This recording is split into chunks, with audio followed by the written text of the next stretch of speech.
Welcome back to the Experience Franklin County, Indiana podcast. Often on this podcast, we talk about things to see, things to do, places to stay here in Franklin County, Indiana. And we don't talk enough probably about the history because our county is so rich with history, and that's what we're going to be talking about today. We've had some very notable people rise up out of Franklin County, Indiana, including Larry Lake, a world-famous magician back in the vaudeville days who literally traveled the world, designed some of Houdini's world-famous tricks and illusions. But today, that's not who we're talking about. Did you know that Lew Wallace was born right here in Franklin County, Indiana, in the town of Brookville? Let's spend a few minutes talking about one of our hometown heroes, one of our own, Lew Wallace. Wallace was a fascinating man whose contributions spanned the fields of literature, military service, and diplomacy. Born right here in Brookville, Indiana, Wallace's journey is a testament to the impact one individual can have across multiple domains. So let's set the stage for his remarkable story. He was born April the 10th, 1827 in Brookville, Indiana, right here in the southeastern part of the state. His father, David Wallace, was a prominent lawyer and politician who served as the 6th governor of Indiana. This political environment likely influenced his early years, instilling in him a sense of civic duty and a thirst for knowledge. Growing up in Brookville, Wallace had a typical childhood for the time, marked by both formal education and much self-directed learning.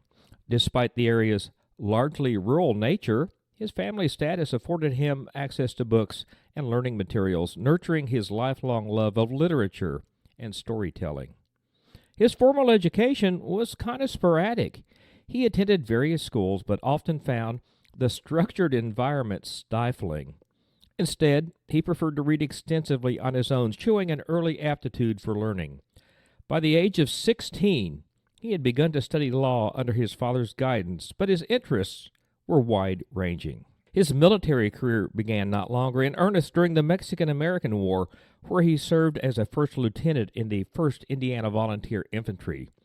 This experience was formative, exposing him to the complexities and the hardships of military life, instilling a sense of duty that would define much of his later career. During the American Civil War, he rose quickly through the ranks of the Union Army. He was appointed a brigadier general and later major general, known for his strategic acumen and his leadership skills.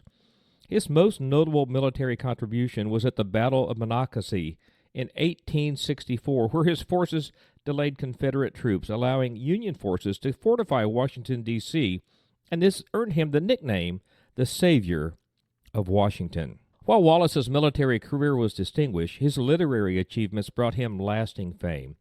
After the war, he returned to Indiana and began writing his most famous work, Ben-Hur, A Tale of the Christ.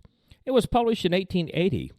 The novel became a bestseller and is often considered one of the most influential Christian books of the 19th century.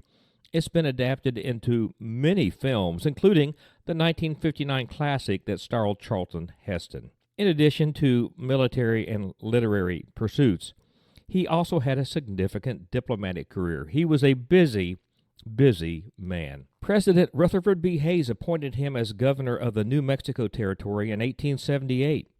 During his tenure, he worked to bring order to the region, which was plagued with lawlessness and conflict. He played a crucial role in negotiating with the Native American tribes and implementing policies aimed at integrating the diverse population of the territory. Later, President Garfield appointed him as the U.S. Minister to the Ottoman Empire, a position he held from 1881 to 1885.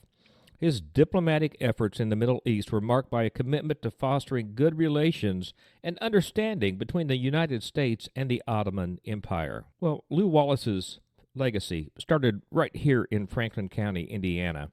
It's multifaceted, reflecting his diverse interests and talents. He passed away on February 15, 1905 in Crawfordsville, Indiana, where he had spent his later years. Today, his contributions are commemorated in many ways, including the Lew Wallace Study and Museum in Crawfordsville, which preserves his legacy and offers insights into his life. Lew Wallace's life journey took him from Brookville, Indiana, to the battlefields of the Civil War, From the literary world to the diplomatic circles of the Ottoman Empire, it's a testament to his versatility and his dedication. His story serves as an inspiration, reminding us that no matter where we come from, with passion and determination, one can leave a lasting impact across multiple fields. Lew Wallace, from right here in Franklin County, Indiana, impacted the world in so many ways, and he's one of our own. As a matter of fact, in downtown Brookville, you can see a historical marker marking the place of his birth. And Lew Wallace is not the only influential Hoosier that has spent time in Franklin County. I already mentioned Larry Lake. How about T.C. Steele? Did you know that he spent time creating art right here in Franklin County, Indiana? We have such a rich, diverse history here in Franklin County. And as you drive through the county, you'll find lots of historical markers that show us points of interest in history. And all of those things make us who we are today. Franklin County, we have such a rich history. But that's not all. We have a rich present, and we have a rich future here in Franklin County. Let me encourage you, take some time and just explore Franklin County, Indiana. Is water your thing? Well, we've got Brookville Lake, as well as numerous rivers and streams and ponds and creeks where you can fish or wade or swim. Maybe you enjoy bicycling. The rural roads of Franklin County, Indiana offer great cycling opportunities, as does the Whitewater Canal Trail, a multi-use path that runs from Laurel to Brookville where you can bike or hike or run. Shopping? Oldenburg, Brookville, Metamora all offer unique and one-of-a-kind shopping opportunities. How about dining? We've got all kinds of restaurants here in Franklin County, Indiana, from good old home-cooking mom-and-pop restaurants to Mexican and Chinese and more. We have a lot to offer here in Franklin County, Indiana. And if you have not visited us yet, we'd love to have you. And if you have, we'd love to have you back. If you want to keep up on all the things going on here in Franklin County, Indiana, you can check our website anytime, 24 hours a day, 7 days a week at www.franklincountyin.com. And there are several tabs on that website where you can click on events and see what festivals are coming, where you can click on restaurants or lodging or camping.